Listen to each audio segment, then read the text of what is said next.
Charlie Chaplin is one of the biggest stars who started off as an actor but then turned into a highly known director during what we know today as the silent film era. His contribution to the film industry during this time period are significant, and so is the influence that he left, influencing filmmaking down the line to come. Charlie Chaplin is an important figure to learn and understand about for these reasons that I said. He is highly praised for the impact he holds on the introduction of the star system, but has also been criticized and was actually ended up forcibly removed from Hollywood due to the Red Scare. We are going to see his rise to fame, specific contributions to the industry, and analyze some of his most famous films, looking at his style and technique. Charlie Chaplin was born on April 16, 1889, to parents who had similar talents to that of he.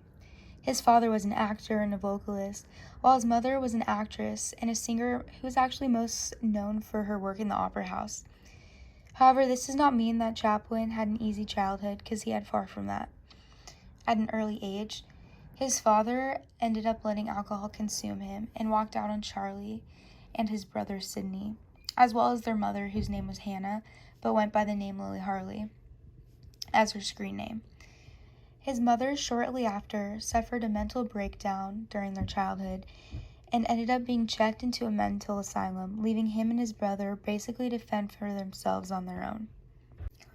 Out of what seems to be a little bit of both, 1, the necessity to make a living or provide for himself, and 2, his found passion to entertain, Chaplin quickly began to rise to fame in London. As people know him for directing, he actually was first an actor. His first ever introduction into the industry is in a peak performance as a 5-year-old during one of his mother's performances, actually. His mother lost her voice, and Chaplin, who was only 5 years old at the time, was quickly sent onto stage to continue with her part, as one of the production managers had heard him singing it before, so threw him on stage hoping he'd be able to finish it. Even in this first performance, at, again, only 5, the audience adored him. He gave a true performance, made the crowd laugh, and really looked to have found his calling. His comedic tendencies were also shown during this, as he was mimicking his mom's voice cracks that had just happened before.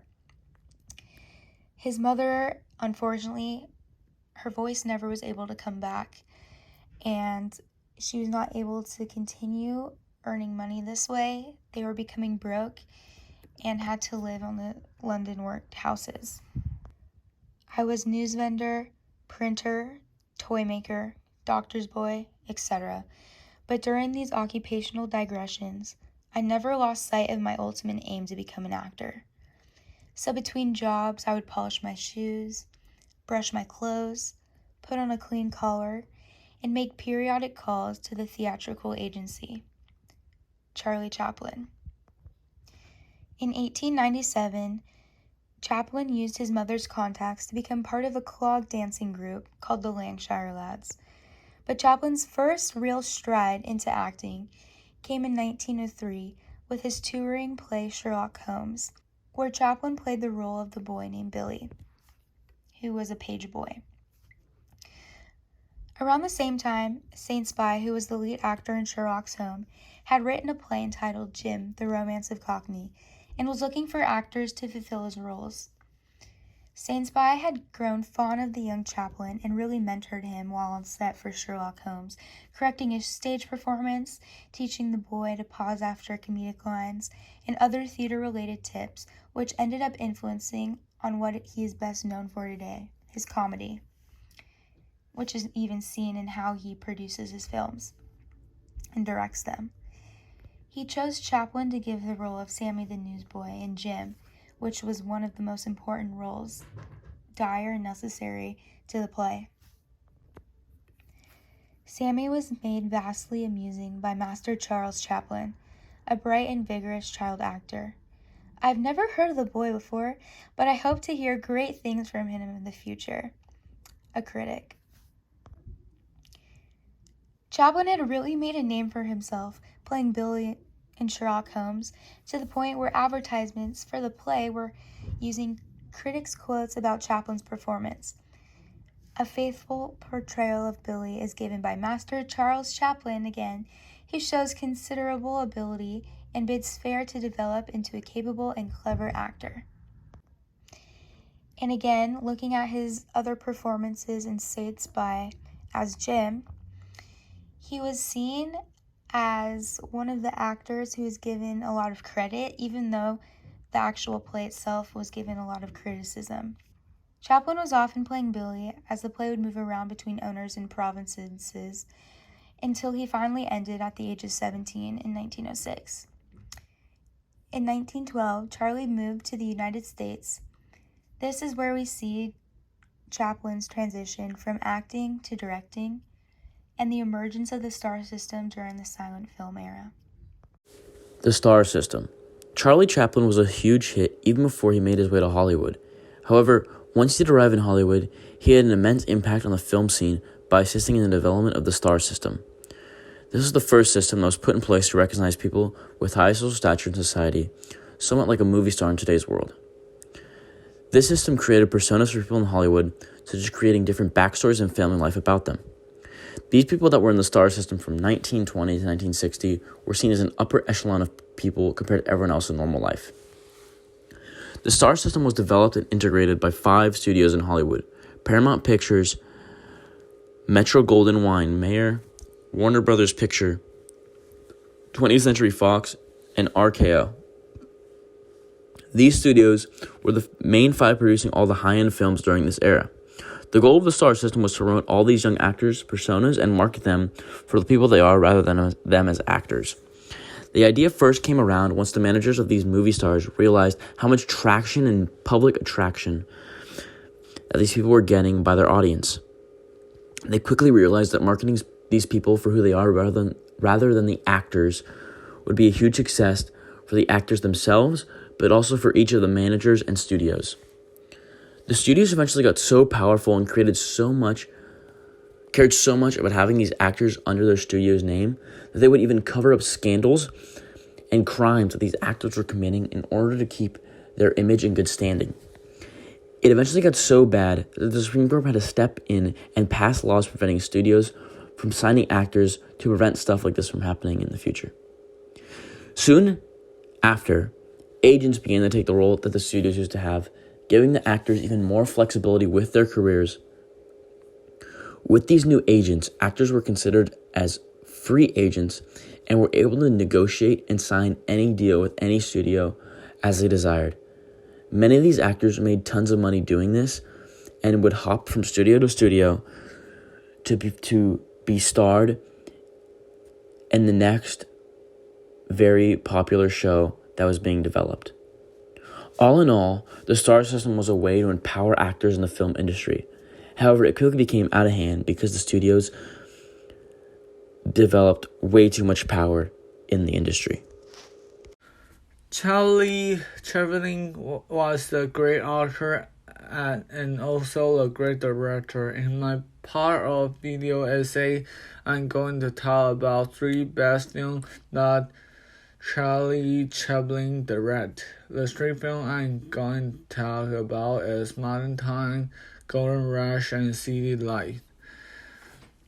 The first film I'm going to talk about is Modern Time. Modern Time was the lottery of Little Tramp. This is also the last science film that directed by Chaplin, and there's a lot of wonderful things in this video. In this movie, like Chaplin catch in a giant whale. The most special part is the ending of the movie, because the ending of movie is also the ending of belonging character Little Tramp. The ending scene is Tramp walk off the sunset with his girl. The second film that I'm going to talk about is Golden Rush. The Golden Rush is traveling at comedy backs the Chaplin play called Raccoon to become a rich, but Raccoon is not easier to stay because the freeze and did not have a lot of food. The film comes with a lot of humor and many scenes is fun. Like for example, the famous part is eating the brewing shoes. The other part that is really fun is dancing in the dinner rolls. Golden Rush is include a lot of humor. This film is very easy to make us happy and laugh. The third film I'm talking about is City Life. The film is really special that Chaplin did direct, made us laugh and cry equally. This film is about a little child who fell in love with brown flower girl. He would work really hard to get the money to fix his eyes, and all the thing is really cute and love, and the ending scene is happy ending. The happy ending is she find him and give the flower and touch his face. And this is great film and really touch the audience heart. This three film was directed by Charlie Chaplin. However, this three films has many parts are really different. The only thing that was common is Chaplin humor. This point is showing Chaplin was a very